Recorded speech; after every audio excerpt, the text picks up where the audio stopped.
This channel does not promote any violent, harmful, or illegal activities. All content provided by this channel is meant for an educational purpose only.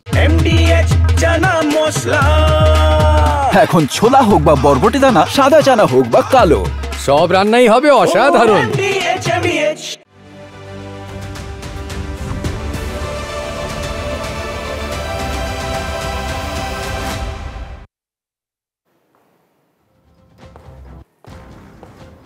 নমস্কার, শুরু করছি আজকের special 9। আজও দিনের একটা বড় অংশ সময় নজর ছিল কিন্তু ইরান ইসরায়েলের যুদ্ধের দিকে। হামলা পাল্টা হামলা তো চলছেই, সেখানে ইসরায়েলের পাশে আবার আমেরিকা। খামেনিকে হুঁশিয়ারি ট্রাম্পের, তৃতীয় বিশ্বযুদ্ধের আশঙ্কাও জোরালো হচ্ছে। এদিকে আমাদের রাজ্যেও তো যুদ্ধ, বলা ভালো যুদ্ধের মহড়া। 2026-এর মেগা নির্বাচনের আগে কার্যত শেষ উপনির্বাচন এই কালীগঞ্জে। 2016-র পর থেকে বিজেপির ভোট কিন্তু হু হু করে বেড়েছে। 6 থেকে 33% পর্যন্ত পৌঁছে গিয়েছে তৃণমূলকে চ্যালেঞ্জ ছুড়েছে বিজেপি। গড় রক্ষায় শাসক দলের সেক্ষেত্রে কৌশল কি? সংখ্যালঘু ভোট কোন দিকে যাবে সে কথা বলবো, সঙ্গে আরও একটা কথা বলবো আজ। জানেন এই কালীগঞ্জেই ইভিএম কিভাবে আসে? নদীপথে আসে, নদীপথে যায়, আর সেখানেই নাকি কারচুপি, ভোট লুট হয়। বিরোধীরা তো এমনই বলে থাকেন। কেন এমন? ভৌগোলিক অবস্থান এই কালীগঞ্জের সব ক্যালকুলেশন থাকবে আজকের স্পেশাল 9-এ। আপনাদের সঙ্গে আমি মর্জিনা।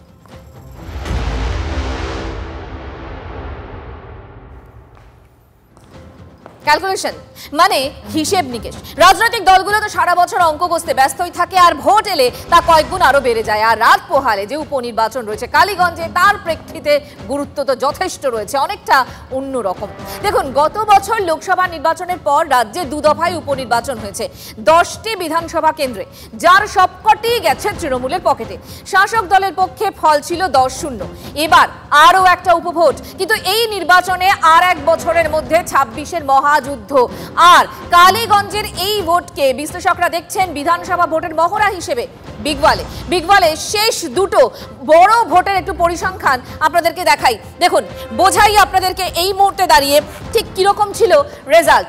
কালীগঞ্জ যদি নির্বাচন হয় তাহলে বিধানসভা ভোট 2021-এর ক্ষেত্রে আমরা দেখেছি জয়ী তৃণমূল কংগ্রেস, ব্যবধান ছিল 46,987 এবং প্রাপ্ত ভোট ছিল 1,11,696, পার্সেন্টেজ ছিল 54%।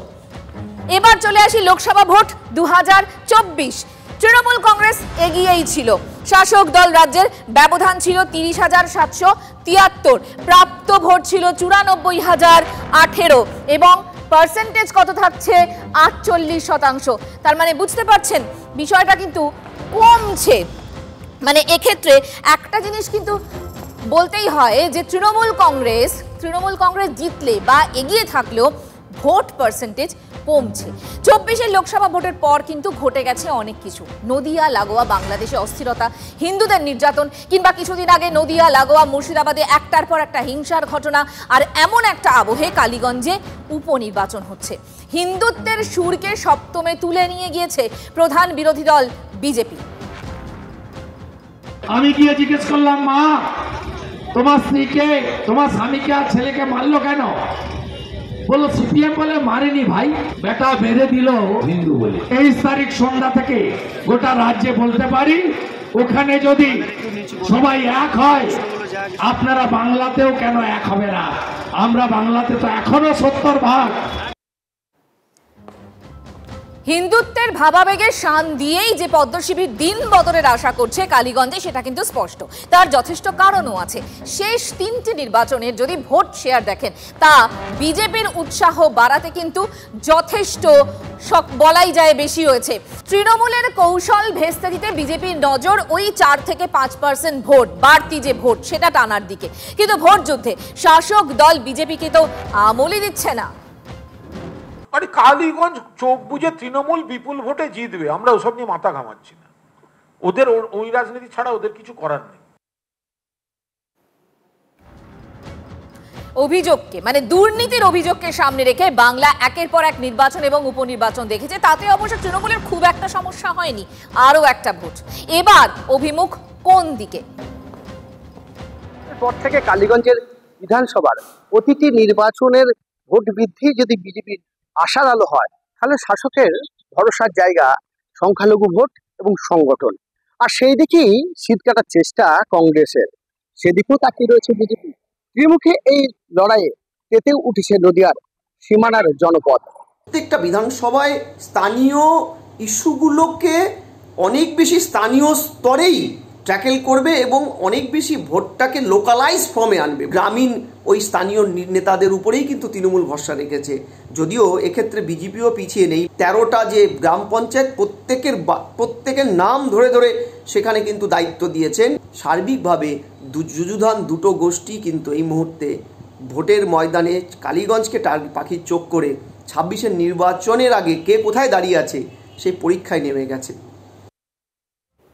দেখুন, ভোটের আগে তাল ঠুকছে দুই ফুল, জায়গা ছাড়তে নারাজ বাম সমর্থিত কংগ্রেস প্রার্থীও। আর এই প্রেক্ষাপটে কাল কালীগঞ্জে উপভোট হচ্ছে, নেমে পড়েছে কেন্দ্রীয় বাহিনীও, বুথে বুথে পৌঁছে যাচ্ছেন ভোট কর্মীরা।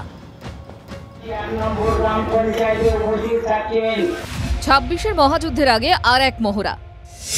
বৃহস্পতিবার নদিয়ার কালীগঞ্জে উপনির্বাচন, ত্রিমুখী লড়াইয়ে কে করবে বাজিমাত? তৃণমূল বিধায়ক নাসিরউদ্দিন আহমেদের প্রয়াণের কারণে অকাল ভোট নদিয়ার এই কেন্দ্রে। আসন ধরে রাখতে তৃণমূল প্রার্থী করেছে নাসিরউদ্দিনের কন্যা আলিফা আহমেদকে। বিজেপির বাজি দেবগ্রাম পঞ্চায়েতের সদস্য আশিস ঘোষ। আর ম্যাজিক দেখাতে কংগ্রেসের ভরসা কাবিল উদ্দিন শেখ। এখানে প্রতিদ্বন্দ্বী বলে কালীগঞ্জে কেউ আছে বলে আমার এখন মনে হয় না। আমার কাছে মেন যেটা চ্যালেঞ্জ, আমাকে আমার বাবার থেকে বেটার কাজ করতে হবে, তাই আপনাদের সকলের কাছে আমি আশীর্বাদ প্রার্থনা করছি। আমরা 100% নিশ্চিত এবং তার থেকেও আমরা ভোট বাড়াবো। 13টা পঞ্চায়েতের মধ্যে আমরা 9টা পঞ্চায়েতে আমরা লিড পাবো। কত ভোটের এক্সাক্ট ফিগার বলতে পারবো না, তবে এইটুকু বলতে পারবো জিতবো, বেশ মার্জিন রেখে জিতবো, ওই 1-2 ভোটে জিতবো না। আমি পরের কাঁধে ভর দিয়ে জিততে চাই না, কংগ্রেসের এবং বামফ্রন্টের ভোট নিয়ে জয়লাভ করতে চাই। বিধানসভা ভোটের আগে এই উপনির্বাচনকে গুরুত্ব দিচ্ছে নির্বাচন কমিশন। দিন কয়েক আগে কালীগঞ্জে গিয়ে ভোটের প্রস্তুতি দেখে আসেন রাজ্যের মুখ্য নির্বাচনী আধিকারিক। বিডিও অফিসে বৈঠক করেন। উপভোটে কালীগঞ্জে 309টি বুথের পাহারায় থাকবে 1000 পুলিশ ও 14 কোম্পানি কেন্দ্রীয় বাহিনী। ভোটের আগে এলাকাবাসীকে ভরসা দিতে কালীগঞ্জের অলি গলিতে ঘুরছে কেন্দ্রীয় বাহিনী। কালীগঞ্জে মোট ভোটার 2,52,670।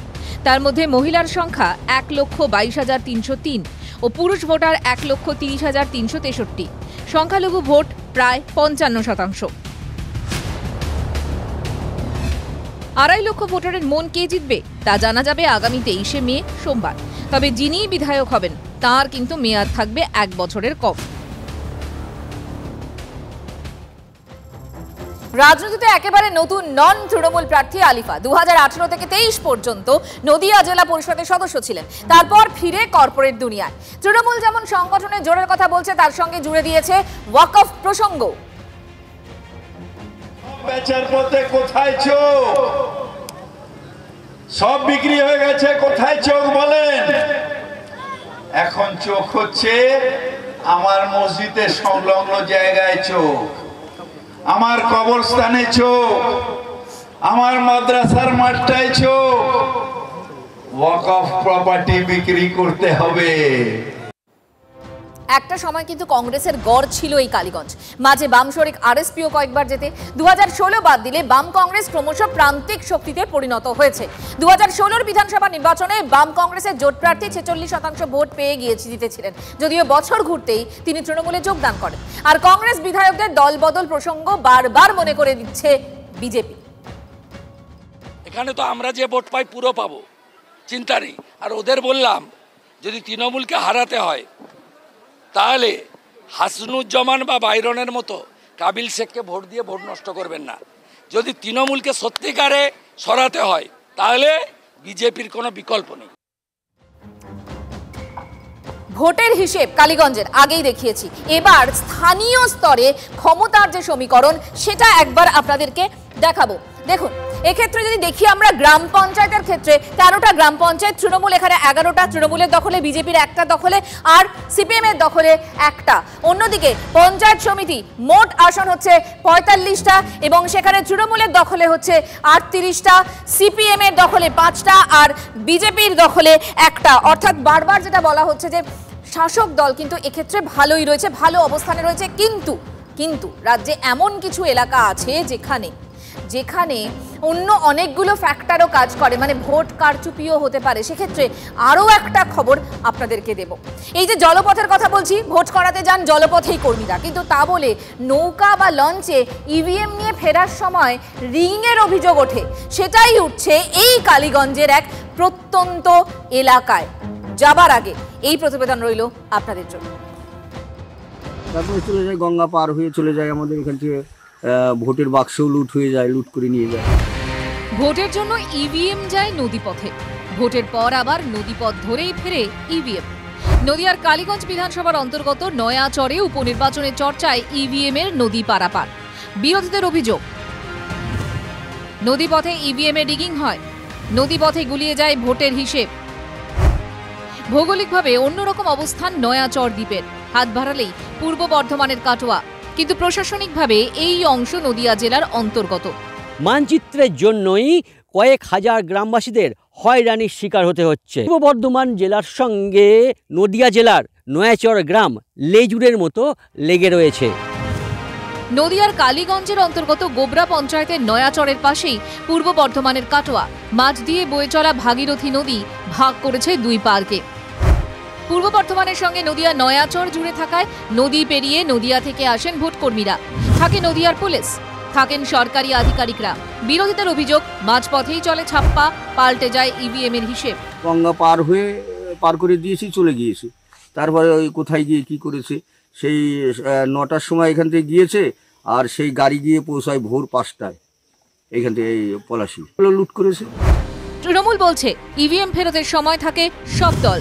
এ ধরনের অভিযোগ আসলে অজুহাত।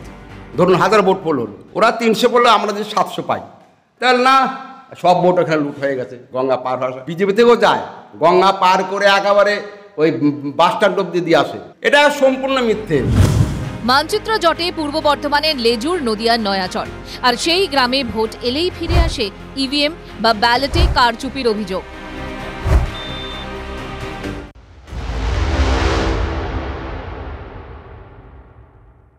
যদি এমডিএইচ কিচেন কিং কিচেনে থাকি তো আমরা যা ইচ্ছে তৈরি করতে পারি। বেগুনের ভর্তা, আলু কপি, ভিন্ডি মশলা, আরো অনেক কিছু। MDH